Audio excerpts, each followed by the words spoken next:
డేలో విద్యార్థుల ప్రదర్శన.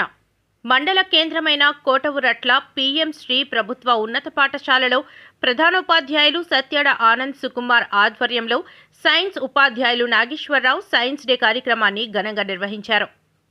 విద్యార్థులు తయారు చేసిన ప్రాజెక్టులను శనివారం సైన్స్ డే సందర్భంగా ప్రదర్శన చేశారు. ముందుగా సైంటిస్ట్ సివి రామన్ చిత్రపటం వద్ద జ్యోతి ప్రజ్వలన చేసి కార్యక్రమాన్ని ప్రారంభించారు.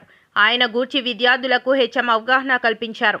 ఈ కార్యక్రమానికి విచ్చేసిన ఎంపీటీసీ సూర్యారావు, మండల టీడీపీ మాజీ అధ్యక్షులు జానకి శ్రీను మాట్లాడుతూ సైన్స్ ప్రాజెక్ట్ తయారీపై దృష్టి సారించడమే కాకుండా జ్ఞానాన్ని పెంపొందించుకుంటే భవిష్యత్తులో ముందంజలో ఉంటారని అన్నారు. ఈ స్కూల్లో ఉన్న ల్యాబ్లను, సామాగ్రిని విద్యార్థులు సద్వినియోగం చేసుకుంటూ పరిజ్ఞానాన్ని పెంచుకోవాలని సూచించారు. సైన్స్ డే సందర్భంగా ఉపాధ్యాయులు నిర్వహించిన వ్యాస రచన, డ్రాయింగ్, క్విజ్ పోటీలలో గెలుపొందిన విద్యార్థులకు వీరు చేతుల మీదుగా బహుమతులను అందజేశారు. ఈ కార్యక్రమంలో ఇన్ఛార్జ్ హెచ్ఎం డిఎస్ ప్రసాద్, ఉపాధ్యాయులు కృష్ణ, పిడి గణేష్, లావణ్య, సంధ్య, షాకీరా, రాజీవ్, వెంకటరత్నం, రమణ, మూర్తి, రావులమ్మ, వీరబాబు, ప్రభాకర్, కిషోర్, బాబు, రామలక్ష్మి, టీడీపీ నాయకులు హరిబాబు, విద్యార్థులు తదితరులు పాల్గొన్నారు.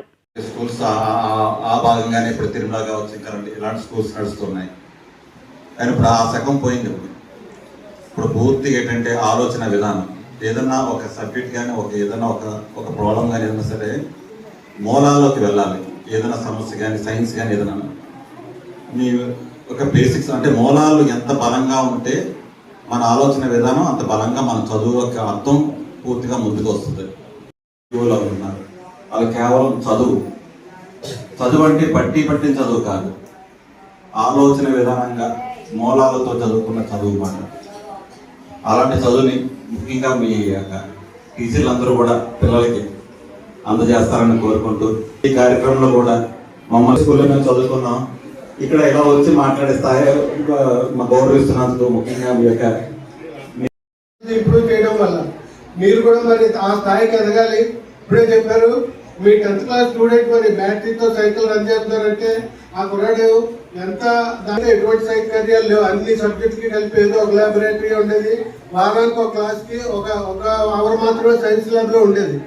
అవసరమైనటువంటి మొత్తం ఇన్ఫ్రాస్ట్రక్చర్ అంతా ప్రభుత్వం ఏర్పాటు చేస్తుంది. కాబట్టి మీరు అన్ని రంగాల్లోనూ అభివృద్ధి సాధించి మీ తల్లిదండ్రులకి, మీ అధ్యాపకులకి, మీ స్కూల్కి మంచి పేరు తేవాల్సిందిగా కోరుకుంటూ సెలవు తీసుకుంటాం. ఫిబ్రవరి 28న రామన్ ఎఫెక్ట్ కనుగొన్నారు. దానికి అనుగుణంగా 1930లో ఆయనకి నోబెల్ బహుమతి కూడా వచ్చింది.